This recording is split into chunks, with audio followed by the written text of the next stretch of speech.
I didn't think anything could cheer me up. We are here. We are live. Okay. I think it's the upwards angle, as if like a dog is looking up at you. That's getting at me. Well, I'm looking out my mouth. Okay.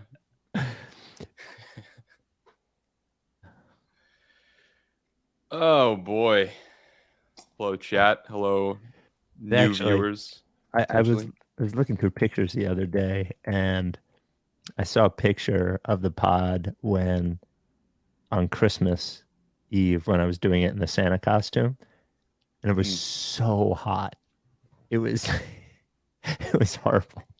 Mike said I could not take it off. Yeah.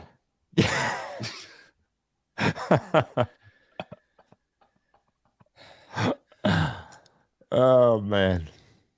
One more minute of letting people filter in. Mike, how's the strike been going? Just walking. A lot of back walking. and forth. Yeah. In a picket line. It's fun. Did you make your own sign? Yeah, every day. Oh, nice. Yeah. Sometimes, yeah, that's all. It's all good. We're gonna be doing it for a while because they're fucking assholes, man. Believe that. Oh man. And then I'm gonna pick at the Sixers after that. All right. Let's go. The Rights to Ricky Sanchez podcast is presented by I was in such a bad mood. And then you signed on with the mask on. The Rights to Ricky Sanchez podcast is presented by DraftKings Sportsbook. Sign up for DraftKings Sportsbook by using promo code RTRS. Brought to you by Briggs Auction, the official auction of the process. BriggsAuction.com. And is it Kornblau? I don't think it was Kornblau. I'll say Kornblau and Kornblau. Wait, hold on. I gotta look at this. Nah. I mean, we're live. I just want to double check, make sure I'm doing the right ad. Love our partners. It is Kornblau. Kornblau and Kornblau, the official law firm of the process, as well as Stateside Urban Craft Vodka, the official sponsor of the Corner 3 newsletter with Zoe, statesidevodka.com. Well, after a incredibly emotional and uplifting MVP ceremony, everyone but Joel Embiid shit the fucking bed, and the Sixers go down 2-1. Subscribe on YouTube, please, or it's the only thing I have anymore is the fucking YouTube subscribers. Please, I beg of you, save me. And for the first time in 2 months, I am drinking a Stateside vodka after a game during a pod because there's no work tomorrow. I just have the regular Stateside vodka. Look, that's fucking lot. It's all it is vodka right there. You could also have the Surfside iced tea and vodka, the peach tea and vodka, the iced tea and lemonade and vodka, the straight up lemonade and vodka. It's all fucking great. So is the vodka soda, all the flavors. I don't love the cucumber one, but I hate cucumbers. That's on me.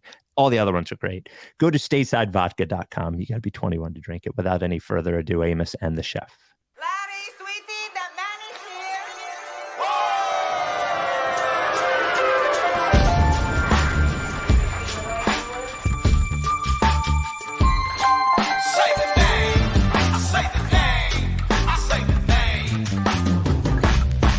We were right, y'all.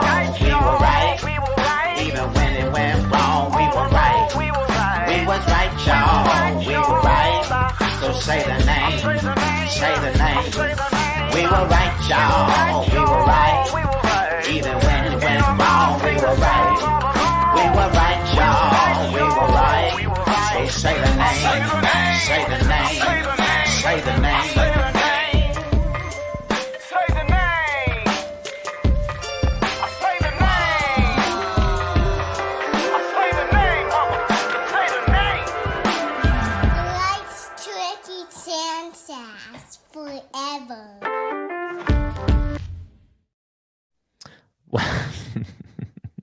Welcome to the Rights to Ricky Sanchez podcast.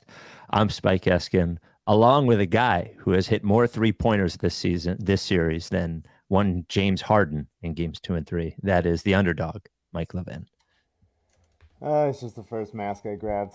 Yeah, we sent you a lot of masks just in case. I actually said to CJ, he's not going to use any of those masks because we don't need them, but I give you credit. You might have to take it off because for the audio only people. Audio's not good? No, it's not great. Okay. It's not great. That outside of Embiid, that was, I can't remember every playoff game they've played, but that was one of the most disgraceful performances by everybody but Joel Embiid that I've seen the Sixers play in the playoffs so far. James Harden, after that fucking game 1, passing wide open layups to throw to the corner, throw it out of fucking bounds, and missing every fucking layup that doesn't get blocked. What the fuck happened to Tyrese Maxey? Tobias Harris was fucking invisible.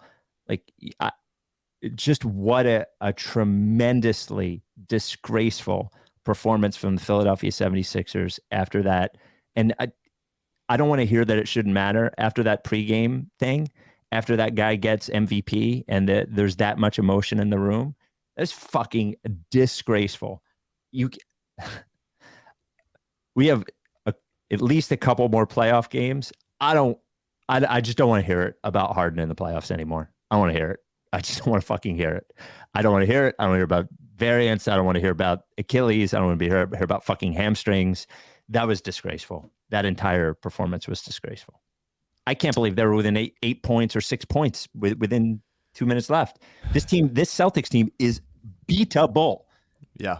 They are beatable, Mike. I'm sorry. This is a 2-person podcast. They are beatable. That team is beatable. I said that after game 1, AU was like, I don't know what this means. They won game 1. I said, it means the Sixers can win this series. And they could, like, series right in front of them. For them to play that bad and be within 4 points, 6 points with a few minutes left. Just what a fucking awful, disgraceful performance, especially from the backcourt, especially from Harden, especially from Maxey. Just awful. Just awful. Yeah, a truly pathetic game. What's upsetting is they shot 43% from 3. And I would love to have just said, like, I just didn't shoot well. Just one of those games you don't shoot well, and Boston hit shots. They didn't. And that just wasn't the case. The Sixers played so horribly and yet shot so well that it was a game, and it shouldn't have been because they played like absolute dog shit. You know, we'll talk about Harden specifically, but just like the Celtics just get so many more open looks than the Sixers get. It feels like we're chasing around open guys basically every possession. Constantly. Yeah. And how many more points would the Celtics have scored had Joel Embiid not been so good protecting the rim? He had another 4 blocks tonight. Like, they just can't keep anyone in front of them. They have to go into rotation, and they're just too slow and small and soft and bad at reacting quickly. I mean, the Celtics just got every fucking loose ball tonight. Every one, every deflection, every ricochet. The Celtics are just like they're more physical. They're more in our bodies. Every floorboard, and they all ended in like swing. Celtics made 3, like every single one. And it's like Maxey has to be stronger about going up for rebounds. Tobias has to fucking go get a goddamn rebound. Like, so many people just like the ball's hanging there and they're like, almost. George Niang plays 19 minutes, doesn't get a rebound. Like, too many guys not going and getting a fucking rebound or a loose ball or something. PJ had the one play where he dove on the ground, great, but it ended up in a jump ball. And then, like, it's like they didn't corral the ball and make the right plays. And it's like, it's weird to say like, oh, that was the difference. But the Sixers took 78 shots in this game and Boston took 86. And it's just like the Celtics took 45 threes, Sixers took 37. And the Sixers shot better from 3. But like, if you don't get enough shots up, if the Celtics slow you down and make you and make Embiid catch the ball so late in the clock that they have nothing. They can't do anything with it, and Harden's just taking his sweet ass time to get anywhere. It's just they're obviously like the Celtics are a very flawed team. They make a bunch of mistakes. They get easily like taken out of the stuff that they want to do. Like if they just kept consistently doing the stuff that they're really good at, they would win like 25 points every game. Yep. But like they get distracted or lazy or play one-on-one or whatever it is, and they go away from it, and they allow the Sixers and other teams, including the Hawks, to like make it a series. And the Sixers just like they don't make quick passes, they don't make good decisions. In order to win this series, they had to follow the game one script plus Embiid. They have to not turn the ball over, which Harden turned the ball over way too much tonight. And they have to like hammer them on the offensive glass and just like control something. Because Celtics are a good passing team, they're an athletic team, they're going to get out in transition, it's going to happen. And they just like, the Sixers just don't do anything. They're not doing anything. They're not stopping. They went to a zone for a little bit, but like, that's not like the zone was great. It was just like the Celtics are like, we're a little bit confused by the idea of a zone. And I guess we can't run the same set. Like there's nothing good that the Sixers are doing that is making the Celtics think, other than the Celtics just being, easily distracted, I guess. Like, and the Sixers just like Doc not playing certain guys. Like, I can't believe Shake got no minutes in this game. Jalen McDaniels played well in the first half and then barely played the rest of the game. He finished with a +10. Nobody else. D'Anthony Melton was a +1. Everybody else was negative. Like, I just don't know. Why are we not trying to adjust? Like, what is going on? And we can move on to the Harden thing because that's the main issue is like, he got scared. Like, he got scared again. Like, he's scared to shoot now. Like, he's scared to make plays. He was like passing up open like floaters or pull-ups or something.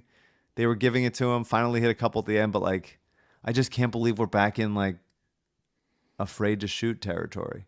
We've been here so many times before. The guy who obviously we traded Harden for, and this hasn't been a consistent thing for his career. I mean, not showing up in the playoffs a lot of games has been, but like he's been willing to shoot a lot, and to just be so indecisive and so in his head, getting blocked at the rim, looking slow, grifting for fouls, not getting them, throwing up hopeless shots. He doesn't have it mentally, man. Yeah. He doesn't. Physically also, but like the physically, this is what's happened to what happened to him physically is now happening to him mentally. Like he just seems incapable of adjusting to where his body is now and what it will and won't let him do. And your entire game just can't be reliant on you hitting your first 2 3-pointers. And he did hit his first one tonight. Hit his first one?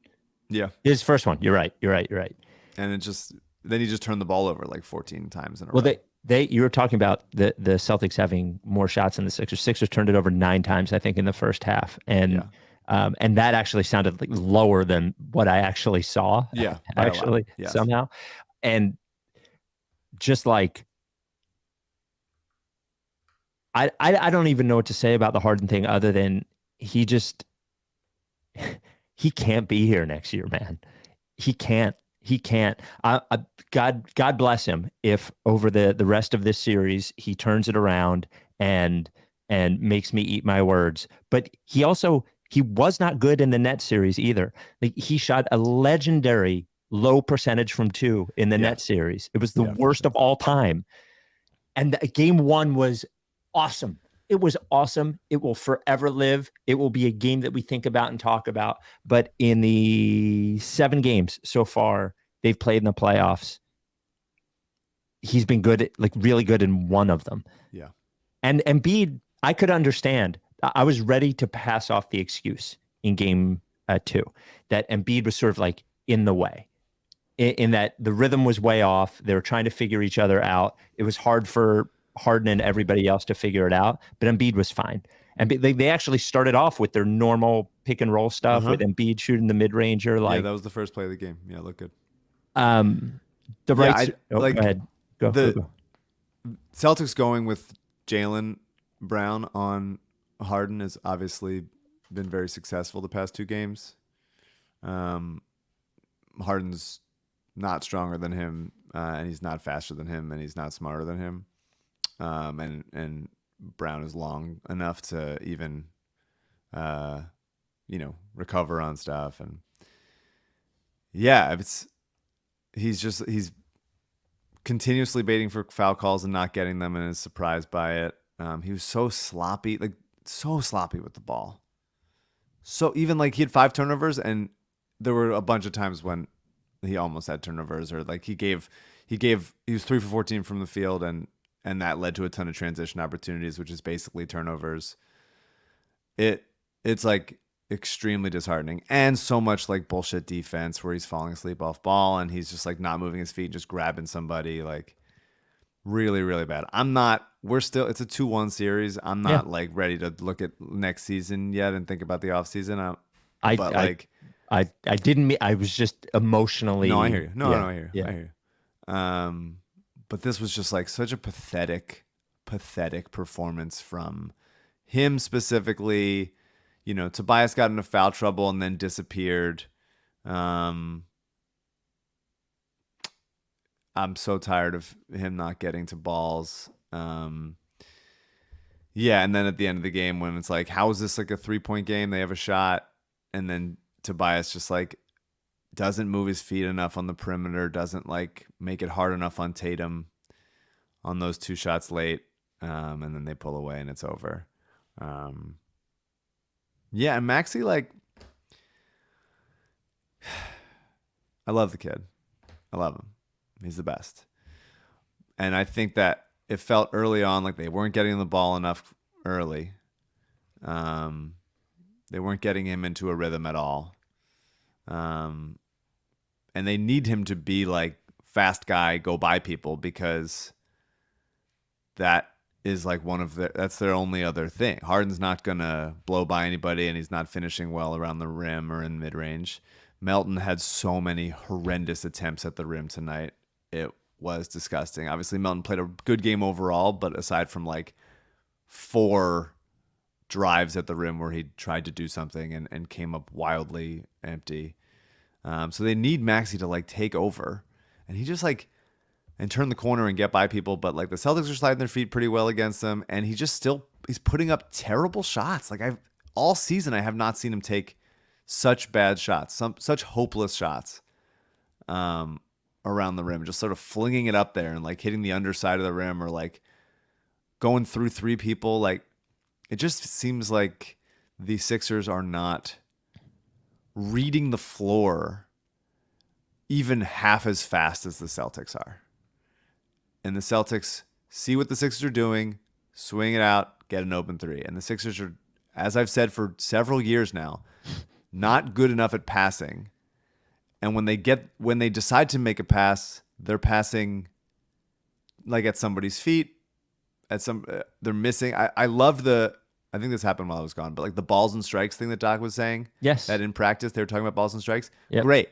That's a great thing. They need to do that all the time, because it affects whether or not shots go in if guys can just catch it in their shooting pocket. Yep. And Embiid never gets it in somebody's shooting pocket, or rarely does.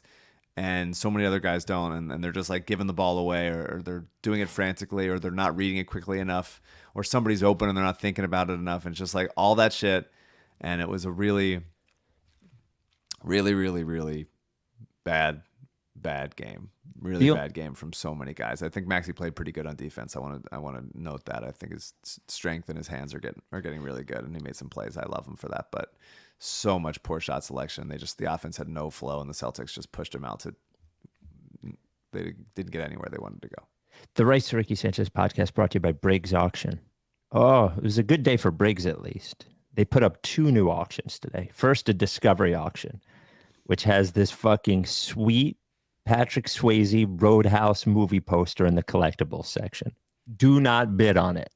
I'm going to bid on it. Also in the collective, no, I think it's in the art section. Also in the collectible section of the Discovery auction that went up today, a bunch of autographed baseballs, tons of them, a bunch of Phillies balls, all that kind of stuff. Briggs, and also on the Briggs auction site today, a farm and tool auction. That's right. A giant estate. It's got like these old Ford trucks. Like they look like they're in the Mr. Miyagi parking lot. Anyway, just about every week, Briggs Auction has a new auction up there. Clothes, vintage, furniture, collectibles, art, trucks, all that kind of stuff. Go to briggsauction.com. That is briggsauction.com. Check it out, or download the Briggs Auction app in the App Store or Google Play. If you win an auction, which I have, CJ has, pick it up easy, wide open Saturdays, or by appointment during the week, or they can work with you to ship it. And if you have an estate, maybe a farm, info@briggsauction.com. They'll auction it for you. Briggs Auction. And I'm just going to do them both right now. So just hang out.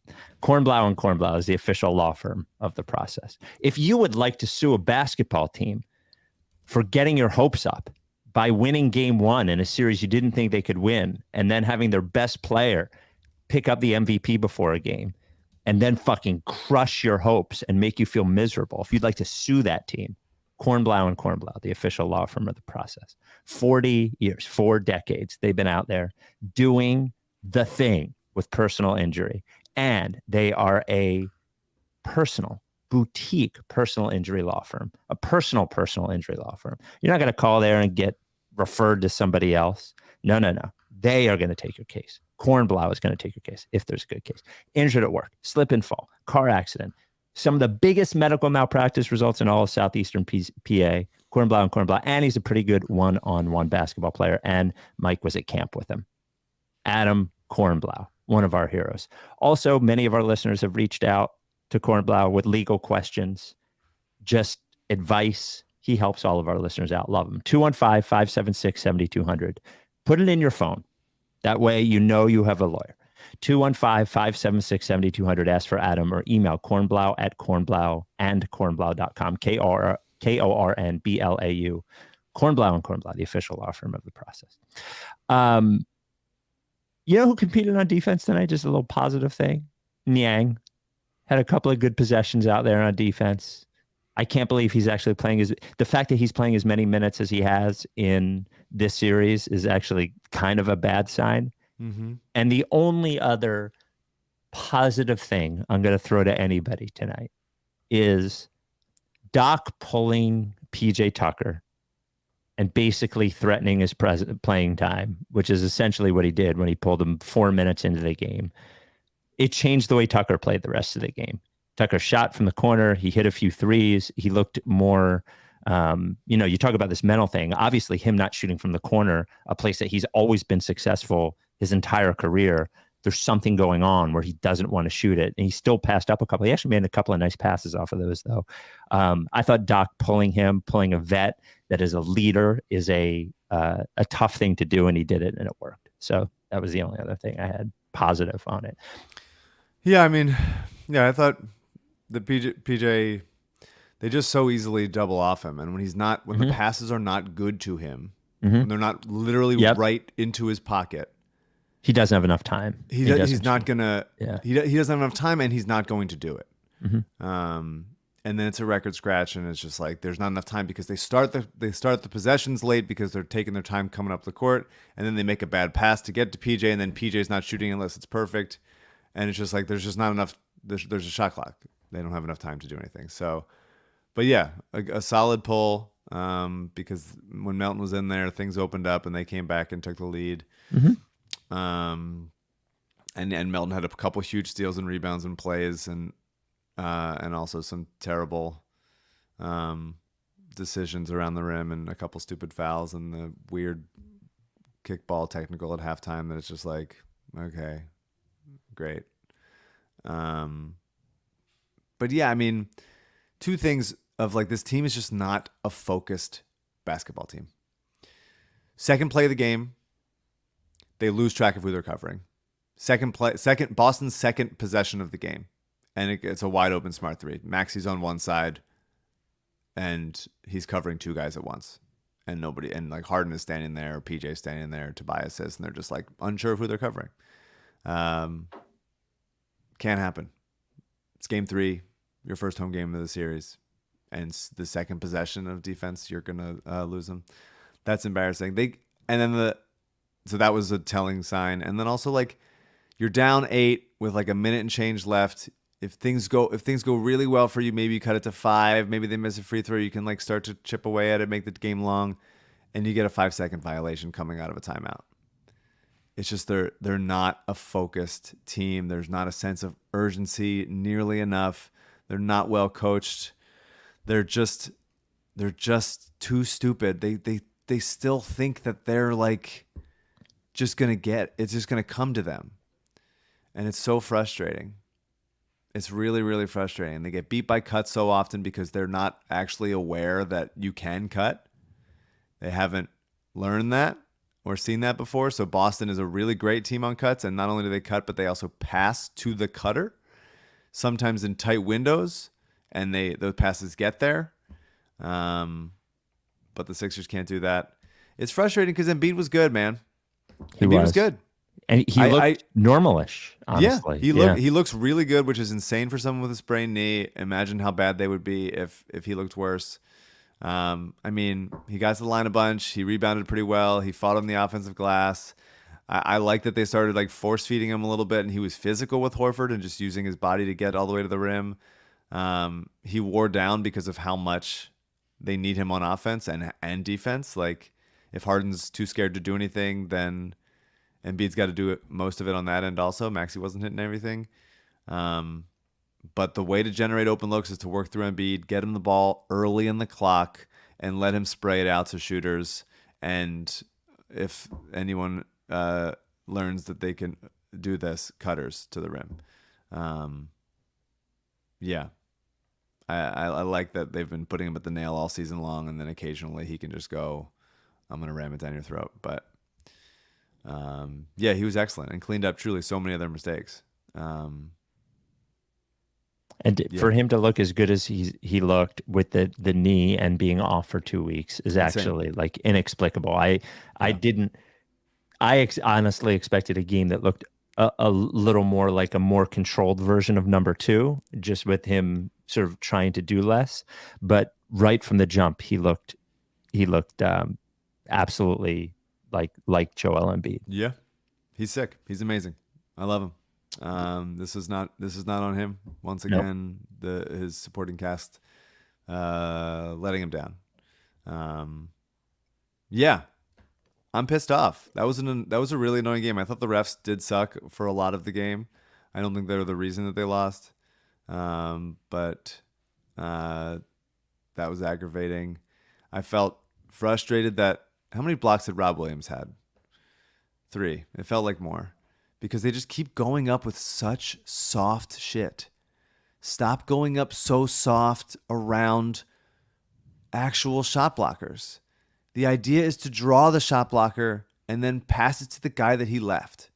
It's just like the Sixers they don't process the game fast enough, or they're not fast enough to make the decision when they do process it. Like, Niang is one of the quickest processors in the team usually. But like, he's just not fast. He's so slow. Like, his presence is too slow sometimes. And that's why McDaniels was like, oh, interesting. Like, he adds another element. It's really aggravating. I do want to, you said Niang, but there were a couple big clumpy flumping buckets that he had at the end. When Harden was like too spooked to do anything.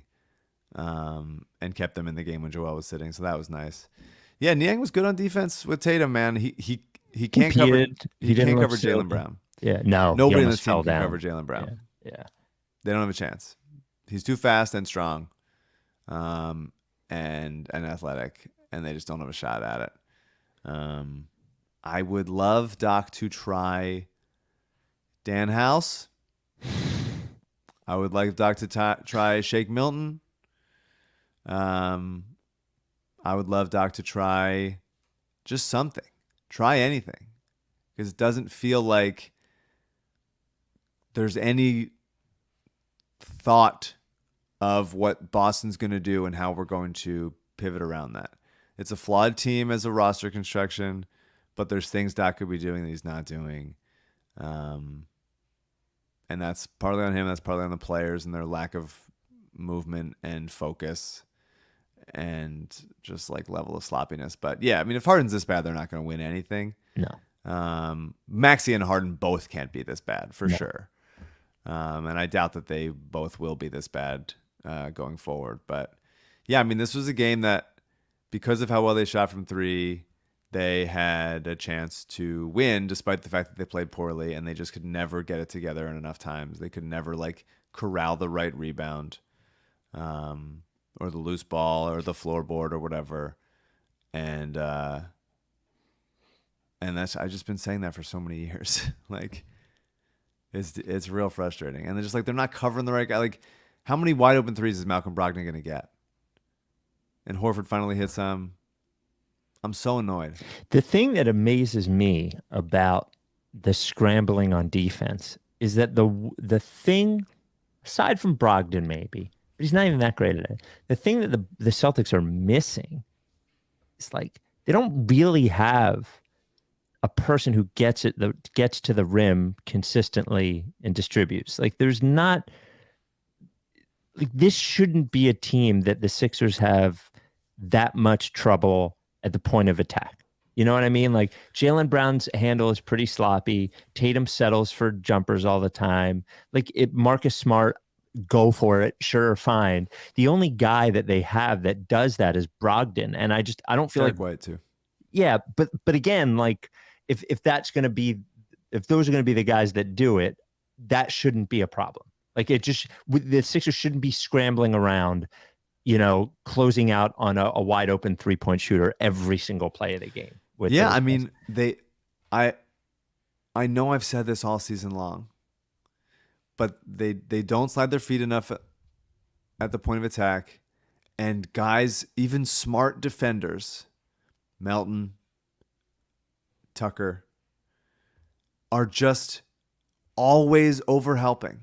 They always are. And it's one pass away from all of a sudden they have to start scrambling. And it's just like, I just really don't understand it. I really don't. And it has to be coaching. It has to be coaching of like, hey, this, Tobias or Niang or whatever is on Tatum. And Melton is helping off of Jaylen Brown, who has fucking destroyed this team the last couple games. And it's like, dude, that's one pass away. That's a 10-foot pass. And then he goes over there. He overhelps. Brown drives. Then Embiid has to come over. It's just like, it all factors in because they are so easily giving up the double team, giving up the help, leaving somebody open. And unlike PJ Tucker or, at certain points, Harden off the ball, other guys, like all of the Celtics guys that touch the ball on the perimeter can do something with it quickly. And the Sixers too often don't have anybody that can, the ball gets swung to somebody and then it's like, too slow. It's a reset. And the Celtics are moving fast and they're downhill and they're shooting quickly off the catch. And there's just, the Sixers, everything with the Sixers is happening too slow because they're slow and they process the game slow and the passes are offline. And the defense is dumb. Stop being dumb. It's been dumb all season and I never thought that it would clean up tonight in the playoffs. And Embiid cleans up so much of their shit and he's awesome and I love him. But like the other guys on the team just too often make terrible decisions. We did get some emotional voicemails at halftime and toward the end of the game. I feel like this is a good sounding board. 833 Lickface is the voicemail line. This is ridiculous. It's halftime of the game. I am not going to watch the NBA anymore. I just can't invest my emotions in a sport where 5'6", fucking 60-year-old white dudes with micro penises get to decide the entire outcome of the game. I can't do it anymore. I'm done. Bye. That is a ref call or about Mac McClung, maybe. The refs, guys, I just want to say. Yeah, what's that? Just one thing about the refs. Yeah. Just the most gullible people on the planet. Like they really, really are. Like you have to like the most gullible recess aides on the world. Like how do you watch basketball and go like, oh, you totally got me. Again, it gets me every time. Like how do you not go home at night, watch the game, and then feel like so embarrassed? How do you not feel so embarrassed by the same fucking guys that get you every time? Like I would feel like you're getting pantsed in front of the entire world. And that's not the reason why they lost, but it makes me feel so crazy that these dumb fucks, Scott Foster, who's obviously in the fucking Tim Donaghy documentary and never had a single consequence for very obviously betting on the games. Well, that's Mike's opinion. It's in the documentary. He never had a consequence. And he was on the phone with Donaghy and his wife and those guys all the time. He's fucking involved. Allegedly, according to everybody. Give me a fucking break. That's not the reason why they lost, but fuck them. Mike's opinion. And it's just so, I really think that they're God damn it. 833 Lickface is the phone number. Hey guys, I just want to say, looking back or looking ahead to this loss, because it's halftime right now, I know the stories and the excuses are going to be made. And I just want to set the record straight. Doc did fine. Joel Embiid played fine. But God forbid another fucking player step up and make some shots. Maxie, trash. Harden, beyond trash. Harris, trash. I don't get how this team just forgets or doesn't remember what it feels like to win. They don't want to win. They have lost the desire to win. I don't know what it is, but I don't want anybody coming for Doc. I don't want anybody coming for Joel. It is the supporting cast. They are all garbage tonight. The one thing that was one of the numerous things that was disappointing about this game is for after Embiid to get the MVP and all that kind of stuff, for the team to be flying around to start the game to be the Celtics. Yeah. They looked like they were playing at twice the speed the Sixers were, honestly, in the first quarter. It was a bad sign, I thought. Yeah. You're right. Yeah. Not good. The Embiid stuff was really nice at the beginning. Let's just say that was really sweet, and I love him, and it's so cool that he's MVP. And can I be honest? I was watching it. I had CJ pull it. It just feels like it's the wrong thing to play it. We were going to play the video, but I was watching it, and I was like, I'm being honest, there were tears rolling down my cheek as fucking Arthur runs out. Yeah. And then he starts fucking crying. And I know his parents are there and they're all happy. His parents usually are always just so stoic every time I've seen them. They were like, holy shit, our son's the MVP of the NBA. Yeah. And it was such a nice moment. And I know we've talked about it a million times. I don't want to litigate what's more important, but all I knew watching him again, not when they named him MVP and we saw him, but then him sort of breaking down on the court in front of everyone. Mm-hmm. It was a huge thing. It was a shitty game. Him getting MVP and that ceremony was a huge thing. It was really why the fuck thing. Do they do it right before a game? I think that sucks. A playoff game, that's such a weird thing. When are you going to do it? I don't know. End of the season at a ceremony or something. No, it's cool to have the fans there. I disagree. But then you got to win the game. You got to win. These pussies got to go out. It's weird. I don't know that having an emotional breakdown before a playoff game is healthy. I do it, but I don't have to fucking play. And so, honestly, I didn't like it. It made me uncomfortable. It made me the vibe at the beginning of the game. I was like, I don't love that they're doing this now. I don't love it. Feels like if I'm Boston watching this, I'm like, I'm going to go get these guys. He's crying. I'm fucking punching him in the dick. And although Embiid did curb stomp Grant Williams, that's tough. That was tough for Grant. I'm glad of him to come back in. Is okay. Pretty awesome. That was crazy. Obviously an accident. But the most frustrating thing was, man, I did fucking think they were going to win that game. like in the last few minutes. Oh, you thought they were going to sneak up and I thought it was have going to be a another weird very like podcast, annoying, like Yeah. these motherfuckers won this game, and Yeah. it's going to make them like think that they could play bullshit and still win. Because they like, look, Boston is obviously the better team overall, but they're extremely flawed and inconsistent, and Embiid is the best player in the world. And the Sixers should win. They won the first game without Embiid. Like, they should have won the series. They should have taken care of business tonight, and they should have stepped on their throats and gone up 3-1. Like, it's just, they're capable of doing that, but too often they're just playing a little bit like, I don't know. I loved the PJ getting in B-Ball's face. B-Ball, by the way, didn't play a good game. Didn't really have an opportunity to do that much, but didn't play a good game. Yeah, the Celtics were way more aggressive. They were way more desperate, and that's 2 games in a row of that. And it can't be Embiid doing it because he has so much other responsibility. The role players have to be playing like they're fucking on fire. Their lower body has to be engulfed in flames, and I need them to just fucking grab the ball and fucking hold it and take it from somebody. Oh man, the fucking play when Tobias sort of lazily tossed the ball towards half court so Harden could grab it, and Marcus Smart came and picked it off. Oh yeah. And they got like so many of those things. I'm just like, it is the goddamn playoffs. Be serious right now. And they weren't, and they're not a focused team across the board. Embiid with a half a knee and a knee brace the size of a fucking dinette set should not be dependent for everything. Everything can't be on him. Like, other people have to step up and at least make fucking plays. It's a really, really frustrating game. I have a horse on my head.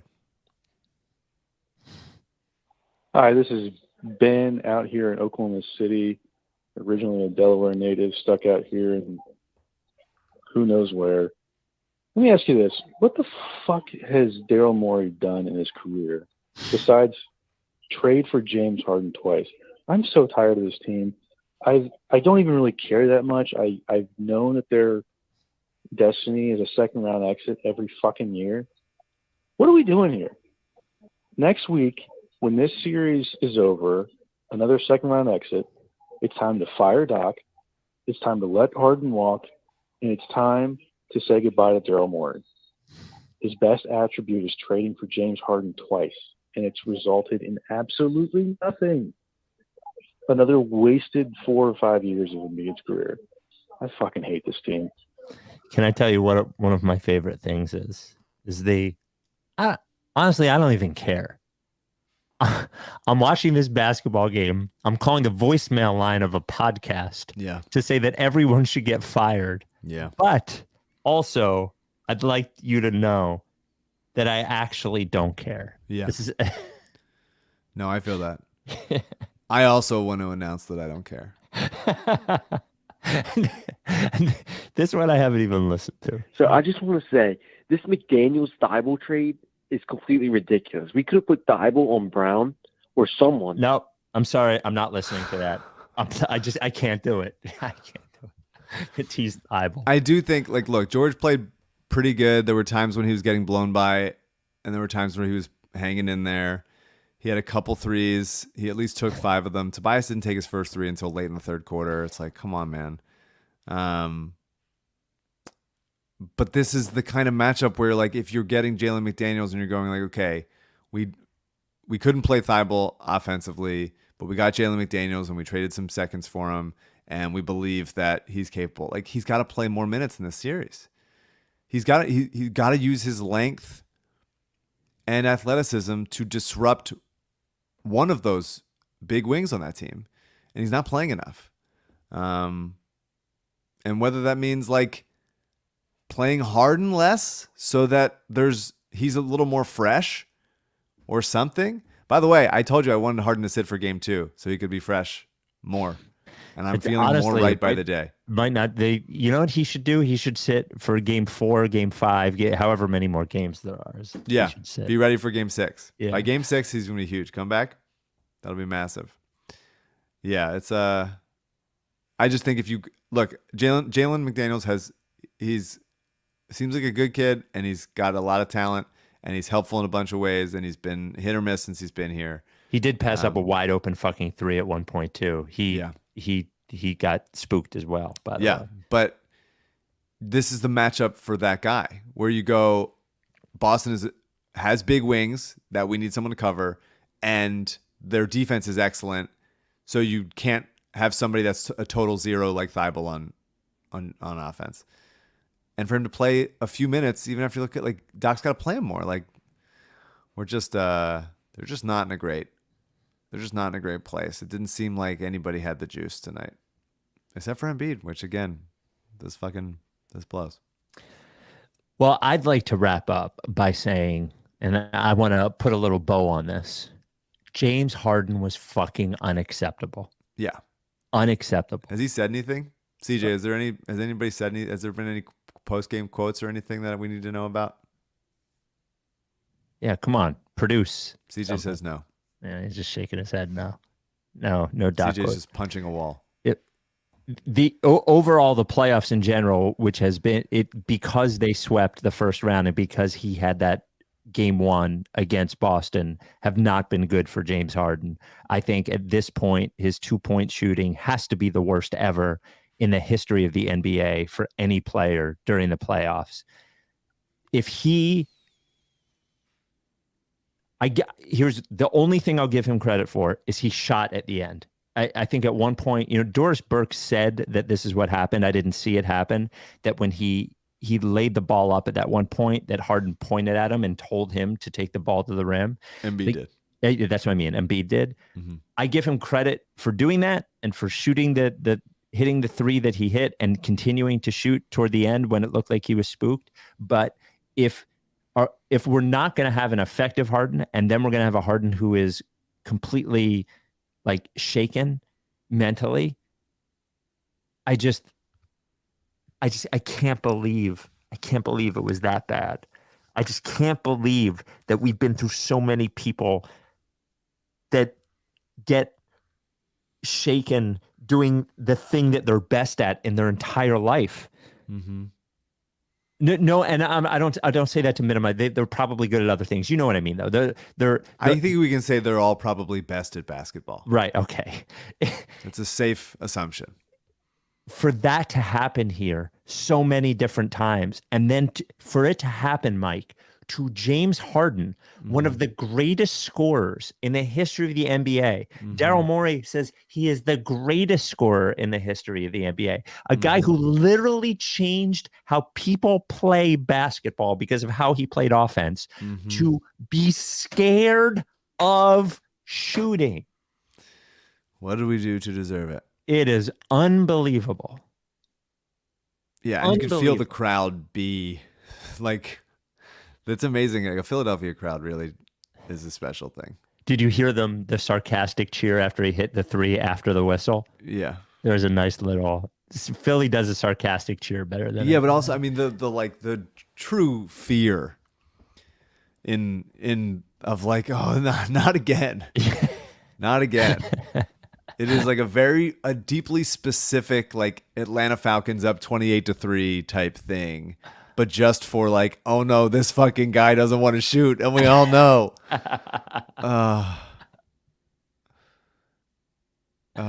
Man. Oh no. Is that a real quote? Which one? So I see in the chat, quote, I think players have to show up. Joel Embiid post game. Yeah, I mean, he's right. Right. The PJ Tucker B-ball Paul moment in game 1 like needs to happen 18 more times over the next couple of days. He needs to yell at everybody. PJ Tucker just got to get in everybody's shit.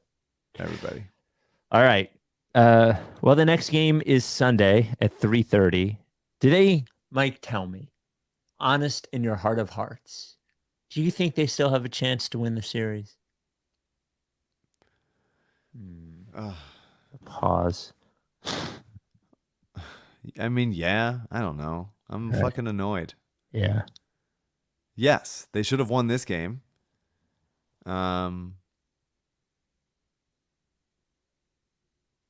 Yes. But they have to like do some shit. Doc has to get in his little lab and come up with an idea and execute some stuff. And I don't know. I mean, the problems the Celtics make it so difficult for the Sixers to run their stuff, and the Sixers are not forceful enough about getting to where they need to get. They just so easily allow themselves to be like pushed back and receive the ball far away or late in the clock or all that shit. And it's just, yeah, I mean, look, odds are they're going to lose the series. Again, to this fucking team. But we have Joel Embiid, and I believe in Tyrese Maxey having a game. And they just gotta like be functionally different human beings, and then they'll win. By Sunday. By Sunday. I think that's time. All right. Well, thank you for watching and listening. Remember, if you're watching on YouTube, please subscribe. Get us to. We might only have a couple more playoff games. When I get to 11,000 by the end of the playoffs, I thought we might have a few more games than that. I was before the game, right after the ceremony, I texted CJ and I was like, "Hey, find that video for the pod." And I was like, "They better fucking win after that speech." And he's like, "Oh yeah, they got to. They have to." Wow, they didn't. We will talk to you Sunday night. Are you down with TTP? Yeah, lick face.